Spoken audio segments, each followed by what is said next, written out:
Hi guys, check-in video. I know I haven't done anything for the past few days. It's been kind of slow and boring. Well, not completely boring. First off, probably wondering how it's been going since the rain and we flooded. Well, Midland flooded, not us personally, but it's been good.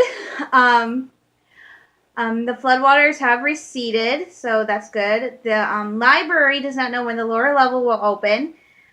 One of the librarians we know really well, she told us that only a few of the children's books were damaged downstairs, which we thought was good, was okay. And then that was actually not totally the truth. They've actually taken, 7 truckloads of books from the children's level to go get them dried out, and those are the ones they could save. So they still have a lot of the books. There's still a lot of the books they can save, but that if they've taken out 7 truckloads to just get dried out and repaired, then that means there's probably a lot more than what they're saying that actually got damaged to the point that they can't be repaired. So that's kind of sad. So yeah, pretty much in that case, all the furniture, all the carpeting, the electricity, the wires they have for the computers and stuff, the printers, that stuff is all pretty much shot to heck. So they're basically, sorry, at this point I think just gonna kind of go through and get lots of new like tech stuff for the lower level and probably redo some of the carpeting and stuff because it is just nasty, because it wasn't just regular old water that flooded, it was also sewage. So that is going to take a long time to clean up, and because of that they've actually canceled a few of the children and teen events. They've moved where the story times are. They've moved where a couple of the events are going to be. So that means a lot of what was going to go on at the library this summer for the teen and the kids, that's actually not happening now because of the situation. So it's like, oh my gosh. So that's been moved. Some of the counties are releasing the assessments, the cost of how much the damage is. Midland so far has only released the cost of the damage to our roads and bridges here in Midland County. And right now the estimate is at $13 million for just the damage done to roads and bridges. That doesn't include damages done to the business, to any of the city buildings, to private homes. So that number could go up. That's just for roads and bridges. That's a lot. So yeah, we got a lot of the roads, not just here, but a ton of the roads in like Genesee and stuff. So many roads were washed out and damaged, and so that means it is going to be fun trying to find your way around. So yeah, there was a lot of damage to our roads, and Michigan already doesn't have the greatest roads in the nation, but yeah, so that kind of sucks that happened. And I'm sorry, I'm looking weird doing this. I'm getting ready to do a few hours of writing because I'm right behind. I got distracted by everything. I actually got distracted by playing Old Republic, so I need to buckle down and get some writing done today. So which is what I'm doing. I'm staying up to write for like 4, 5, 7 hours. But yeah, so damage so far is kind of gnarly. Next Tuesday is, of course, the 4th of July, and usually in Midland, we have the 4th of July fireworks. They're shot off at a golf course in the floodplain. And then people go downtown because that's basically the main gathering place in Midland is downtown, Main Street. And the park that most people go to is the Chippewassee Park, which is a combination of the Chippewa, which is a combination of the names Chippewa and Tittabawassee, because that's where the two rivers kind of meet and merge. And that's usually where everybody goes, is the Chippewassee Park, or they just hang out somewhere downtown. But because both the golf course and the Chippewassee Park are in the floodplain, I mean, Chippewassee Park floods like almost every single year when we get a lot of snow and the snow melts. They decided that the damage is just too bad. It's just not that safe. And they were actually, here's what's worse. They were actually working on the Tridge, which is the most famous bridge here in Midland. And it's a pedestrian bridge, and everybody knows it. Everybody goes there. I loved going there when I was a kid. I still love going there. They were actually had the close the Tridge down to redo the Tridge, to redo everything on the Tridge and get it reopened for a big anniversary. And so obviously that work is halted, and they were going to open up the Tridge for 4th of July, which obviously they can't do now. So instead, they talked to the Michigan Baseball Foundation. The Baseball Foundation is like, oh, we'll step in and we'll help because we have the minor league team here, the Great Lakes Loons. And so they said, we'll step in and help. So what they're doing is on the other side of the Loon Stadium, there is this old property, which everybody calls 4D. I don't know what it was because it was closed by the time I was born. But it's called the old 4D property. It's abandoned. It's this really large space. It's like concrete. And so they've decided that that's where they're going to launch this year's fireworks from for the 4th of July. Is going to be from this old abandoned, like, I guess it was like a factory or something, site. And then there's going to be a concert at 8 o'clock. That band is now going to perform in front of Dow Diamond. All the food vendors, all the vendors, everything that was going to be at Chippewa Park, they're going to move them downtown in front of Dow Diamond. So instead of everybody going to this park, it's not the safest right now, they're actually just moving it down the street a little, which is actually really nice. I mean, Midland has some events, but there's not really a lot of community ride events. The fireworks has always been one of those things where everybody comes out to see it. We don't anymore. I would love to go see the fireworks again. We stay safely back because my dad discovered that I'm still traumatized by fireworks going off when I'm less than 2 miles, like less than a mile away from them. Like we went to Chippewa Park one year. I was in college and I freaked out. Oh my gosh, I was terrified because of how loud those fireworks are. But if we're like at the parking garage or at the library, I'm totally fine. But yeah, but my mom has to work and I think my dad's gonna be up to it. So instead, I'm just gonna cheat. One of the local TV stations actually broadcasts the live feed of the fireworks from Midland, Saginaw, and I think Flint. I'm not going to watch that. I'm going to cheat. I'm actually going to watch the Macy's fireworks from New York because I think they're nice. But if you're wondering why, if you know Michigan and you're wondering why I didn't mention Bay City 4th of July, that's because Bay City does this thing called the Bay City Fireworks Festival, which they do the weekend before. So the fireworks festival was actually Thursday night and they're doing it tonight. So the fireworks festival started last night. They're going to do it again tonight and then they're going to do this big huge one tomorrow night, and that's what Bay City does for 4th of July. And then they don't actually launch fireworks on the 4th. So yeah, so the Bay City Fireworks Festival is their 4th of July thing, but they don't do a 4th of July event. So it's actually just a big carnival. But yeah, so that's what the tap is on for the local areas, which I think this year it will be really nice because of the fact that this whole area pretty much, very few places escaped this event with the rains and the floods. Like there were a lot of places in this area that was affected. So it's very nice to see that we're still going to do a lot of stuff. Like even in the midst of the storm, one of the communities still did, like, I think it was a Polish festival. They still did a Formula One boat racing on the river in Bay City, even though it was pouring the entire time. It was nasty. It was horrible. We're Michiganders, okay? We're like, we'll take it. We'll take the rain. We'll take the flooding. We'll just take it and be like, whatever.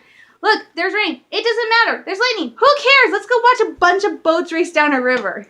That's pretty much our mentality. It's like,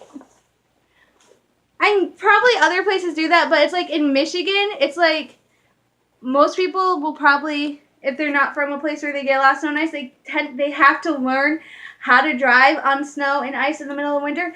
If you live in Michigan or even Minnesota or someplace that gets a lot of stuff like that, you don't have to learn it. Like, I had to learn how to drive, but when it was time for winter, my parents didn't bother telling me how to drive when it was really icy out because I was born here, I was raised here. So it's like I kind of know how to drive. So yeah, and I still got into an accident. So it's like a rite of passage. It's like you know how to drive 50 miles and now you know how to drive 50 miles an hour down a snow-covered road with ice, and then you also get into an accident. So it's like a rite of passage here. But yeah, Michiganders with the weather, it's like, oh, whatever, we'll take it. So yeah, that's what's going on with the weather situation. We still have today and tomorrow. We're supposed pretty much all weekend. We have chances for rain to Tuesday. So it's like, no! So luckily it's not going to be enough to re-trigger the flooding. No more flooding, please. But yeah, so but now it's going to be hot and humid and muggy and nasty, and it gets worse in Midland and Michigan because, of course, you're never more than 15 minutes from a body of water, so it's like, when you're on the water, it's not bad. When you're on land, it's horrible. You're like, why? So, yeah. So it's really hot and muggy and humid, which means I really have to get up at 7:45 now so I can go get my walks in before it gets hot and humid, because I like to take walks that are between 30-40 minutes to an hour. So it's like, oh my gosh, this is not fun. This is not fun because I have to take them because I'm supposed to be losing weight. I'm not losing weight like I thought. So but yeah. But bigger news, one, my Star Wars shoes are finally in America. They've been in China for I don't know how many weeks. I actually ordered them before VBS. VBS was the week of the 19th through the 22nd, so they've been on order for like almost 4 weeks now. They are finally in America. They arrived in Chicago, so they're leaving Chicago, and hopefully I'm getting them like next week or maybe even today. I don't think I'll get them today, but hopefully, sorry, wrong way, right way. Hopefully I get my Darth Vader shoes soon. And it was so funny. My mom's friends, we went to Walmart last night. My mom, of course, knows everybody who works there. One of her friends came up and we were talking to her, and I had gone to get like sample. I was like, I don't know what I was doing, but I came up and my mom's friend turns around and she sees R2, my little R2. She freaked out. And then I do this. I love it. People freak out when they see my little R2, and then I do this. I'm like, there's more. And I pull out my BB wallet, and then they freak out. They're like, oh my gosh! So she was freaking out. She actually had me turn R2 around because on the back, and Luke just fell, is the Star Wars by Loungefly metal tag. She took a picture of it so she could go find it on Amazon later, because I told her where I got it. And I also told her to go to Her Universe, which is like an awesome clothing company. This is Utini the Jawa. It's like the only word I remember that they say. But she took a picture of it. I'm like freaking out because, well, it's not a picture of me. It's the first time anyone stopped to take a picture of something I have that's Star Wars related. But it's so funny because you would think there are lots of Star Wars and sci-fi fans in Midland. So you would think I would not be like the only girl walking around. But I am. It's like really weird because I know there are a ton of guys who walk around with like Star Wars stuff and Marvel stuff. And there are a ton of girls who walk around with Marvel t-shirts and superhero stuff. But I'm the only girl who walks around Midland like every week, and at least once a week I am wearing something that is Star Wars related. I always have my Star Wars charm bracelet on, and then I will have like a t-shirt, I will have socks. Like one girl freaked out one day when we were walking out Barnes & Noble because I had R2-D2 knee-high socks on and a K2SO shirt, and I had my R2-D2 purse, and she's like freaking out. So, but yesterday was the first time anyone stopped to take a picture of something I had that was Star Wars, and while it wasn't me in an outfit, it was definitely the first time. So I'm like, oh my gosh, this is so cool. And talking about that reminds me how Ashley Eckstein said for so long, she was on Star Wars Show this past Wednesday, and she talked about how for so long everybody's always thought that Star Wars is just for boys. So seeing more female characters in Star Wars and seeing things like the Forces of Destiny and doing what she does and showing, hey girls, Star Wars is for girls too, makes it really awesome. And I'm really proud that I'm really happy that I can go out and say, hey, I'm a girl and I love Star Wars. You know, and I would love to fly an X-Wing. I would love to I want to do stuff like that. So it's going to be really interesting. I can't wait to see the character Rosie because she's a mechanic. So that's going to be really awesome. Get my computer booted up. But, yeah, so that was cool. But the bigger news is I showed you guys the tickets I have for Michigan's Adventure for my dad and I to go. The plan was we were going to go in August. But my mom said, why was Dad and I waiting so long to go in August? But usually for like the past 3 or 4 years, that's when we've gone, is in August. Whoa, stop. Ta-da! It's Bane. I told my dad that because he came by to help me take my stuff to Goodwill. As you can see, I have no bags in my room. And I jokingly said when we got back to the apartment here, I'm like, hey, Mom was trying to figure out why we're going to Michigan's Adventure in August. She says, why don't we go earlier? And my dad goes, oh, hey, well, guess what? I have the Monday after the 4th of July off and also that weekend. And I'm like, you're kidding me. So right now, the plan is we're still tentatively scheduled to go to Michigan's Adventure either the first or second weekend in August. But now we're going to see what the weather is actually going to be like in Muskegon on the 10th. And then what is that weekend? So either the 10th, the 14th, 15th, or 16th, we might actually be going down to Michigan's Adventure early if the weather's nice. And nice means at least partly cloudy, at least nothing more than a 50% chance of rain, and at least 80 degrees. That's nice weather to us. And you're wondering, why do you want a 50% chance of rain? Because I've noticed that when even if there's just like a 30 to 40% chance of rain, people will not go to the park. Which makes it awesome because like you were able, like that was the best time ever was we were going to the park one year and there was a really bad storm system that moved through right early in the morning, like 6, 7, 8 o'clock in the morning. Park opened at 10. The park lost power for an hour. Got the power back right before it opened. Everything went well. We made it to the park. Nobody came to the park. There was like a grand total of maybe 100 people at this park, and it was like the best time ever because there were no lines, there was no crowding, there was nothing. It was awesome. So that would have been the best time if you were a coaster fan to go because usually for like Silverine Timbers and Wolverine Wildcat and Thunderhawk, the wait can be almost 2 hours. And you're like, well, that's a wait at Disney World. Yeah, this is Michigan. So that was awesome going when like there were 0 people at the park. And the flip side is that as we've actually gone, we went the last day the water park was open from 12 to 7. And it was horrendous. I went on like 2 rides the entire time because one ride I actually waited in line for like 2.5 hours. And it was a new ride still. But that was a long time to wait because I think what it was, they said there were over 400 people at that park, at Michigan's Adventure that day. So we picked a really bad day to go. It was horrible. The only time it was that worse was the first year we went. I did not put on sunscreen at all. And then we waited in line. And so then I spent like an hour under the sun in a pool. And then we waited almost 3 hours in line to go on the Grand Rapids ride. And then the storm system moved through that was producing tornadoes. So we actually left the park 3 hours earlier than what we were going to. Came home in that storm to find out that we lost power at our house. And I woke up the next morning with a 2nd-degree sunburn on my left shoulder. And you were thinking 2nd-degree sunburn? That is a sunburn where there are literally blisters about that big. So I just had a mass, as gross as it sounds, I had a gigantic mass of blisters on my left shoulder, which sucks because I usually sleep on my left shoulder and I didn't like it. So yeah, so that was the first worst trip to Michigan's Adventure. The second was when there was like over 400 people there. So yeah, so if you pick the right day, it's fine. And like I said, once we got to the park that one time, there was no more storms. There was no rain.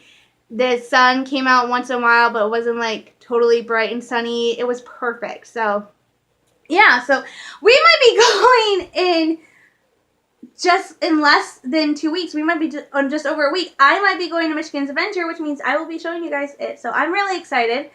So I actually, even though I was counting on having a job, which I still haven't found a job yet, sad but true. I wish Lucasfilm was hiring. I have no real experience, but I'm perky and I'm willing to work hard, so help. But I had to go get stuff for Michigan's Adventure because I didn't have any. Well, I lied. I have the hat. I have my hat. But I didn't have the nail polish because I use dark nail polish, so I had to get dark nail polish. This is about as dark as I get. I don't like dark colors, but I had to get dark nail polish. And then I had to get my closet. I had to get a fresh bottle. I have sunscreen already, but when I go on a trip, Michigan's Adventure, I always get a new bottle of sunscreen. This is what I use. I highly recommend it. It is awesome. It's actually better than any of the name brands. So I got this to use. And then for the top of my head, because that's actually the part I burn almost every single year, especially in the water park, is I burn the top of my head right here. I got spray to spray on my head and also my back, because that's also where I tend to get burned because I'm not very good. So I got it in a spray to try and see if I can keep my sunburn out. And I got that Wednesday. That stuff I got Wednesday, and that was like $40 because I also had to get a phone card. And then I thought I had a waterproof watch because you're supposed to reapply sunscreen every 2 hours, 80 when you're active, and right after towel drying. Well, I lost the watch I had, so I had to take make a flying trip back. Well, flying trip, I walked with my brother back to Walmart so I could spend $8 on a new, almost $9. It was like $8.38 with tax on this watch. Which I love, and my favorite part, this is how much of a geek I am. I don't know how well it shows up, but it lights up in lightsaber colors. It's not going to show up. But like, the time is blue, and the seconds is green, and then the date and stuff is red. So it like, I saw that, and I like freaked out. I'm like, it's not working, I can't see it, but I'm sorry, but I like freaked out. I'm like, oh my gosh, instantly I'm a Star Wars watch. So yeah, my mind is on Star Wars right now, which I have to get going and do because as you can see, like I pointed out, I have Cad Bane on my TV screen because I am currently rewriting the episode of Holocron Heist for my fan fiction and aptly titling it Thief in the Temple. Titles are not my best thing, okay? Like literally when I was coming up with this series, it's not like, I am not like Jedi Jessie Jin, who is like this amazing writer who I love on fanfiction.net. She did an awesome series called Sun Among the Stars. That is the name of the trilogy she wrote. My series is just called Anakin and Annalise. I'm not that good, so it's just literally the titles. It's like Anakin and Annalise. Done! And it's like, one of the stories is titled Moonbeam. And I was talking to some friends on AIMVU, and they said that, and they're like, that sounds like a manga. And I'm like, it's not! It's a Star Wars story I'm writing, so I need more work. So I gotta get going because it's almost 1 o'clock, and I'm supposed to be posting this today, which I don't think I will. So I gotta get going, and I hopefully at some point my shoes will get here. When they do, I will do an unboxing so you guys can see. So thanks for watching, you guys. I love you. Lots of love, hugs, and prayers, and I'll talk to you later. Bye-bye.